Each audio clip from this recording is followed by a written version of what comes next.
Hello everyone, welcome to brain shocks. मेरा नाम रजत है और इस वीडियो सीरीज में हम कर रहे हैं गेट इंजीनियरिंग मैथ्स के previous year questions all branches.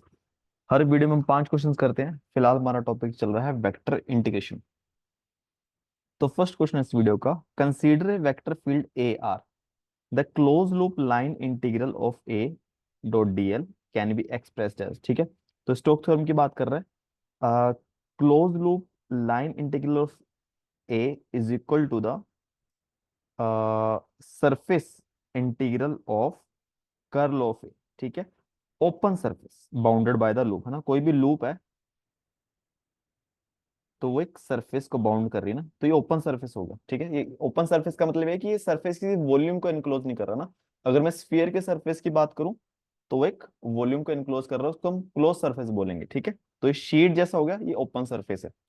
तो इसका आ जाएगा ऑप्शन डी। ठीक है, तो बस इसमें डिफरेंस यही है कि क्लोज और ओपन में से ओपन सरफेस आएगा।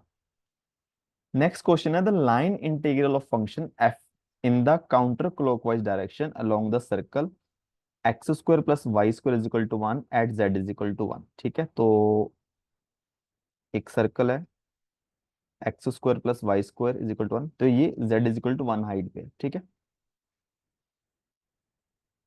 X Y, X square plus Y square is equal to one. तो लाइन इंटीग्रल चाहिए हमें। ठीक है, counter clockwise F dot D L, ये किसके इक्वल आ जाएगा, Y Z I cap dot D X I D Y J. ठीक है, और ये आ जाएगा वाई डी एक्स। ठीक है, सो जेड की वैल्यू वन कर दी, जेड की वैल्यू भी वन। ठीक है, वाई डी एक्स आ गया, लाइन इंटीग्रल है ना। अब देखो यहाँ पे क्या है, हम इसको पोलर में कन्वर्ट कर लेते हैं। एक्स किसके इक्वल आना चाहिए, आर की वैल्यू वन है, एक्स कोस थीटा के इक्वल आ गया। और तो डी एक्स किसके इक्वल आ गया, minus sine theta D theta के। वाई हमारा साइन थीटा के इक्वल है। ठीक है, R sine theta R cos theta होता है, आर की वैल्यू वन है, तो इसको हम रिप्लेस कर देते हैं। और थीटा वेरी कर रहा है, पूरा सर्कल है ना, 0 से 2 पाई।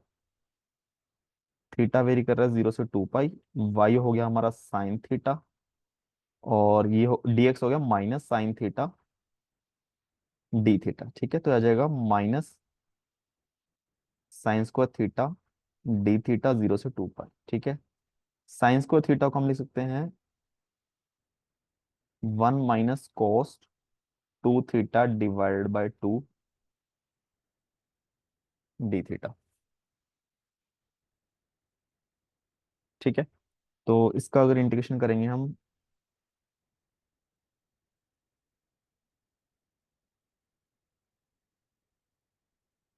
-1/2 का हम बाहर रखा हमने, वन का आ गया थीटा कॉस 2 थीटा का sine 2 theta divide by 0 to 2 pi -1/2। ठीक है, थीटा की अपर लिमिट पुट करेंगे 2 पाई, बाकी सब जीरो ही होने वाला है ना। 2 पाई में यहाँ पुट करूंगा साइन 4 पाई जीरो हो जाएगा, जीरो में थीटा की जगह पुट करूंगा जीरो हो जाएगा, साइन जीरो जीरो, बाकी सब होगा जीरो, तो आ जाएगा आंसर -पाई, ऑप्शन बी। ठीक है,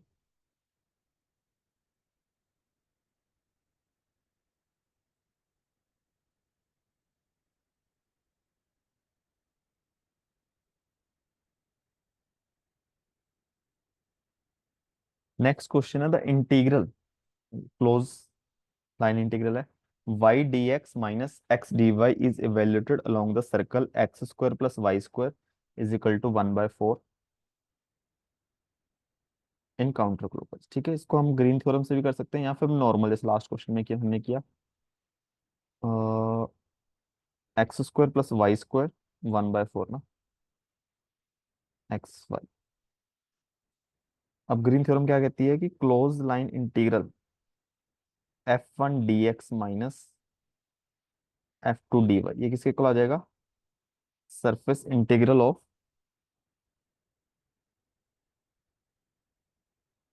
curl f2 by curl x minus curl f1 by curl y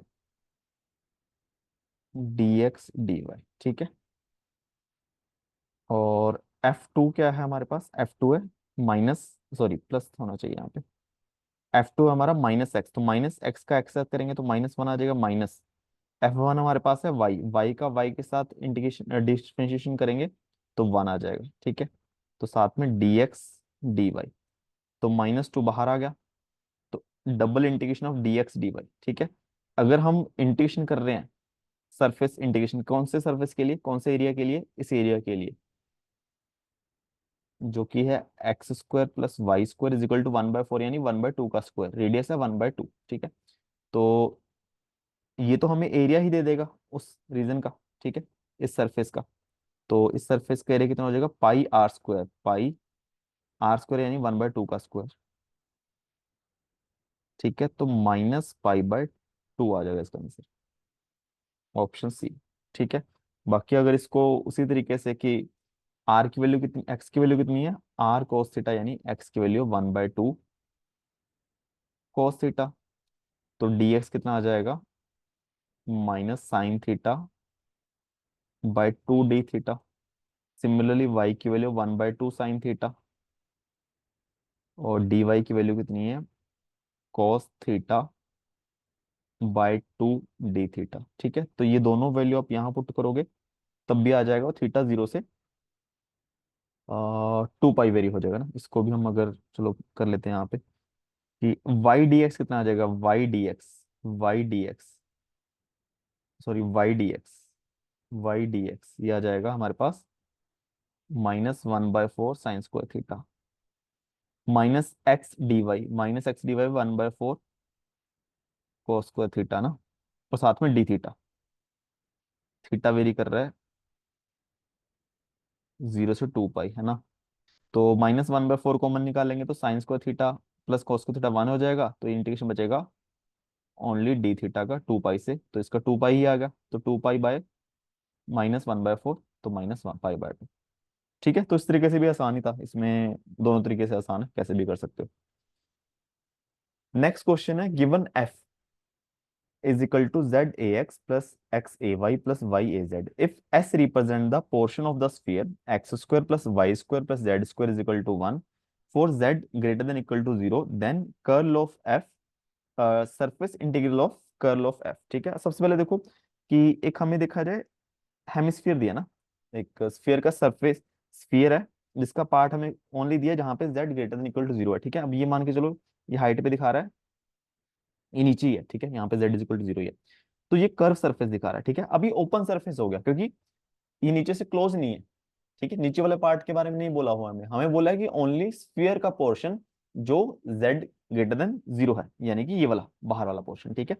तो अब इसको हम ग्रीन थ्योरम से कर सकते, स्टोक थ्योरम से कर सकते हैं। तो हमें पता है कि अगर कर्ल ऑफ एफ का सरफेस इंटीग्रल करना है मुझे, तो क्या कर सकता हूं, close line integral of F, ठीक है। क्लोज लाइन इंटीग्रल किसका, बाउंड्री का, ये बाउंड्री, ठीक है, ये बाउंड्री होगी ना सरफेस की, जो नीचे सर्कल है, ठीक है। अब इसकी डायरेक्शन इस तरीके से बतानी है, जैसे मान लो इस सरफेस के लिए नॉर्मल ऐसे होगा बाहर की डायरेक्शन में, किसी भी पॉइंट पे ना, किसी भी पॉइंट पे, ठीक है। अब बस ये मान लो कि लेफ्ट हैंड थंब रूल लगना चाहिए, तो अगर मैं अपनी फिंगर इस डायरेक्शन में रोटेट करूं तो मेरा जो थंब है वो नॉर्मल की डायरेक्शन में आना चाहिए ना, ऐसे आउटवर्ड ही आएगा, ठीक है। अगर मैं यहाँ पे अपनी इस डायरेक्शन में अपनी फिंगर रोटेट करता हूँ, ठीक है, तो इससे हमारी डायरेक्शन आ जाएगी, तो ये एंटी क्लॉकवाइज आएगा। तो अब यहाँ पे देखो,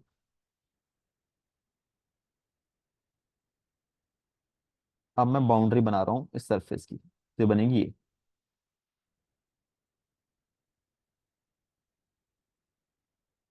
x² + y² = 1, ठीक है। ये इसकी बना दी मैंने, ठीक है।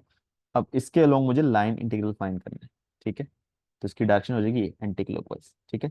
तभी इसको मैं अपनी फिंगर से रोटेट करूंगा इसकी डायरेक्शन में, तभी मेरे पास जो थंब है वो पॉजिटिव जेड की डायरेक्शन में आएगा, ठीक है, क्योंकि जो मेरा नॉर्मल है उस वो जेड की पॉजिटिव डायरेक्शन में ही है, उसमें जेड हमेशा पॉजिटिव है, ठीक है।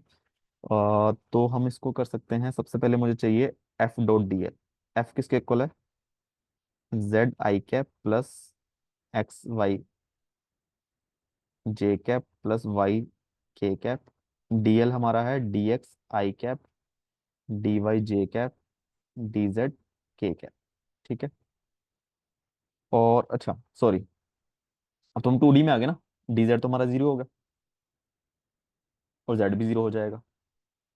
चलो बाद में कर देंगे इसको।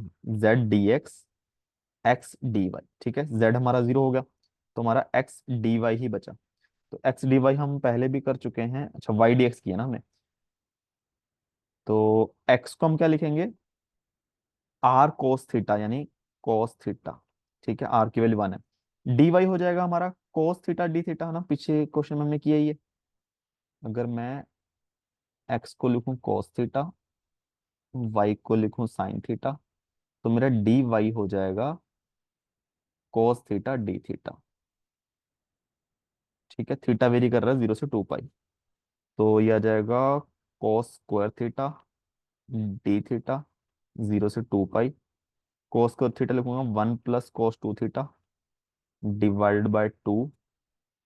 और अच्छा इसका इंटीग्रेशन करना है अभी, डी थीटा, और ये आ जाएगा वही थीटा प्लस sin 2 थीटा/2। 1/2 मैंने बाहर निकाल लिया पहले, 0 से 2 पाई। तो बस 2 पाई यहाँ पुट करूंगा, बाकी सब तो जीरो ही आएगा, तो 1/2 × 2 पाई, तो 2 कैंसिल, पाई आंसर आ जाएगा। ठीक है, पाई यानी कि 3.14। ठीक है, तो इस तरीके से कर सकते हो। और इसी क्वेश्चन को हम दूसरे तरीके से अगर करें, ठीक है, सबसे पहले अभी हम स्टोक थ्योरम में नहीं लगानी, तो सबसे पहले मैं क्या करता हूँ, मैं कर्ल एफ निकाल लेता हूँ।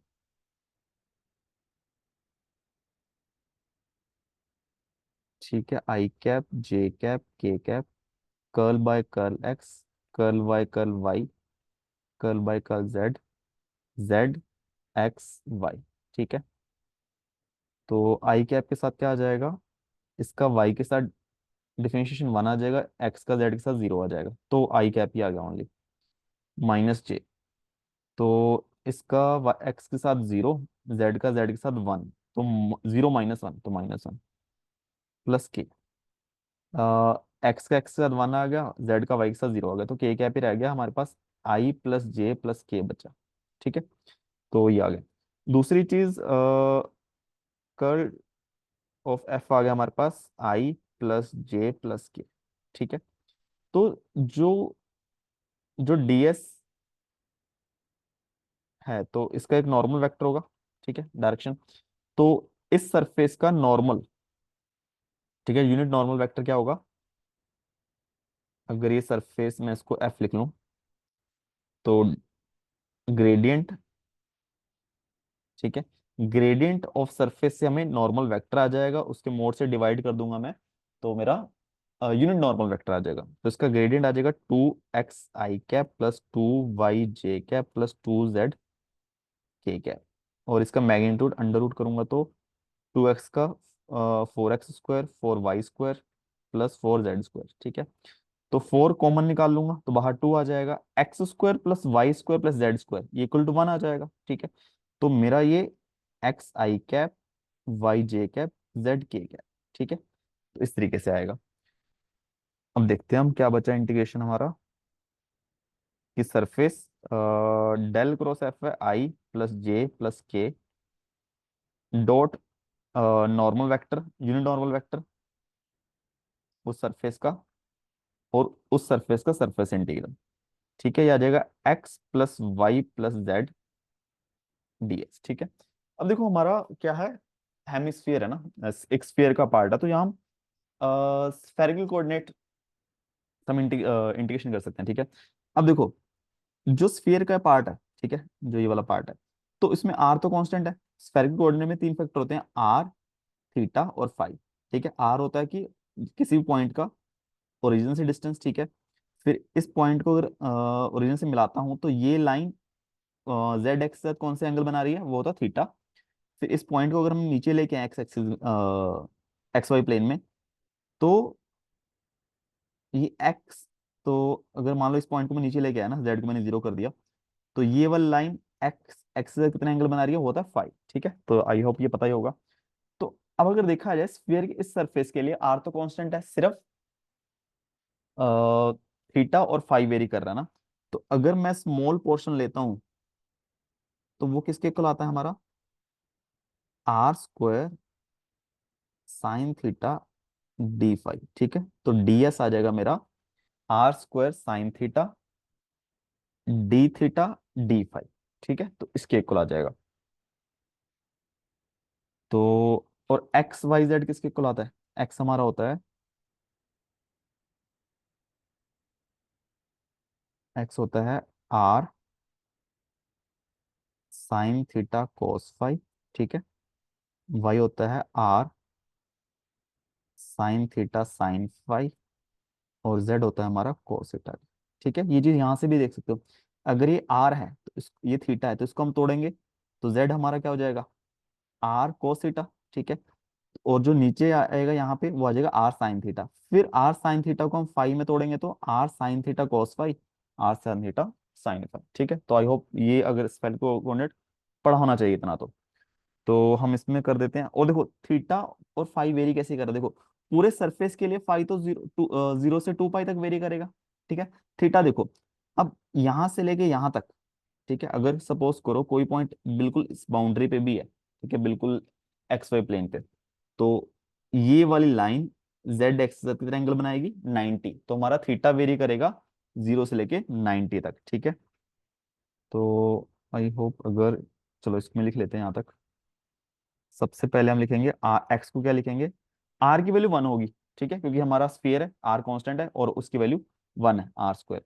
तो एक्स को मैं लिखता हूँ sine theta cos phi, Y को लिखूंगा साइन थीटा साइन फाई,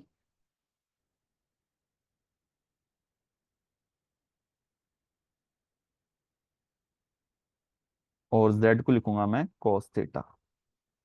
ठीक है, और हमारा जो डीएस है small area, R square sine theta D phi, theta vary कर रहा है 0 से पाई बाय 2 और फाई वेरी कर रहा है 0 से 2 पाई। ठीक है, तो इसको हमें सॉल्व करना है।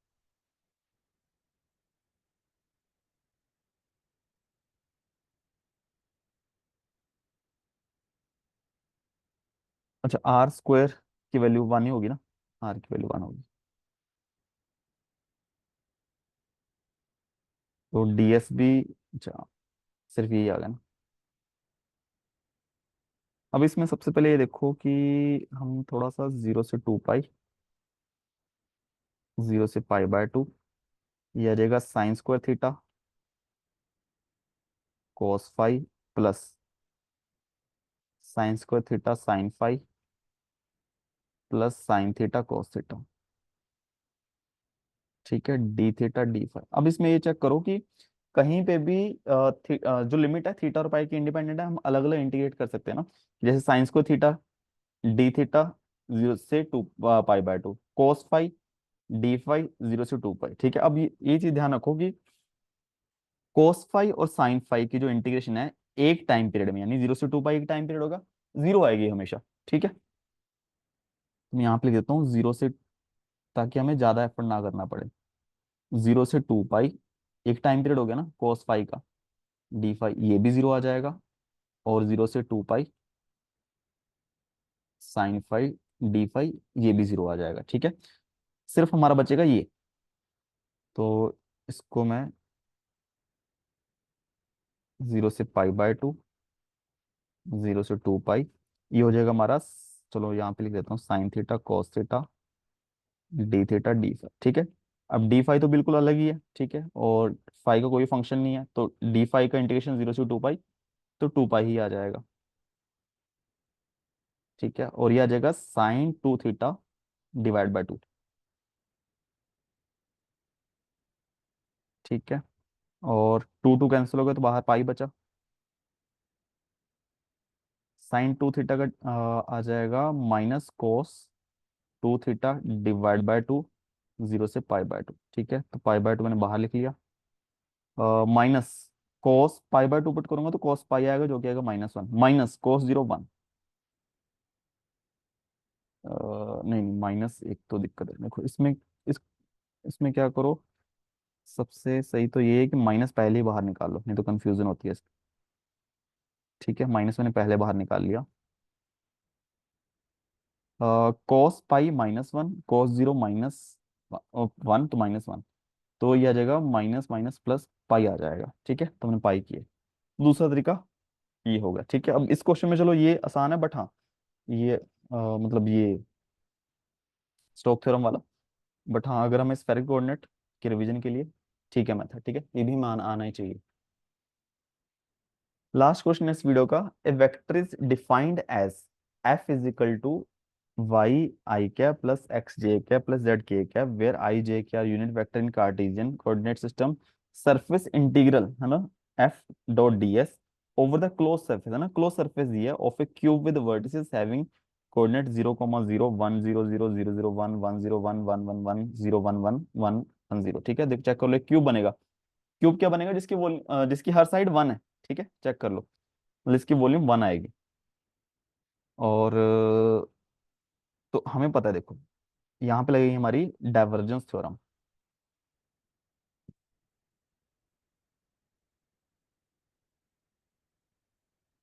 एफ डॉट डी एस है ना, क्लोज सरफेस के लिए क्या आएगा, इसका वॉल्यूम इंटीग्रल किसका, डाइवर्जेंस ऑफ एफ का। ठीक है, तो डेल डॉट एफ किसके खिलाफ आ जाएगा, इसका एक्स का डिफरेंशिएशन, इसका वाई के साथ, इसका जेड के साथ। तो सबसे पहले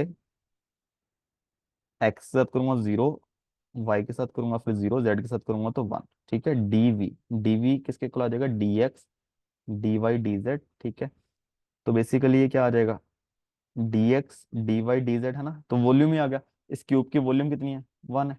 ठीक है, अब वैसे भी करते रहो कि एक्स 0 से 1 वेरी कर रहा है, वाई 0 से 1 वेरी कर रहा है, जेड भी 0 से 1 वेरी कर रहा है ना, आपस में इंडिपेंडेंट है तीनों, तो 1 आ जाएगा इसका आंसर। ठीक है, तो ये तो काफी सिंपल क्वेश्चन था। ठीक है, तो इसी के साथ 5 क्वेश्चन हमारे खत्म होते हैं। किसी भी क्वेश्चन में डाउट हो नीचे आप कमेंट कर सकते हो, और वीडियोज कुछ सीखा तो प्लीज वीडियो को लाइक करना और चैनल को सब्सक्राइब कर देना। Thank you so much.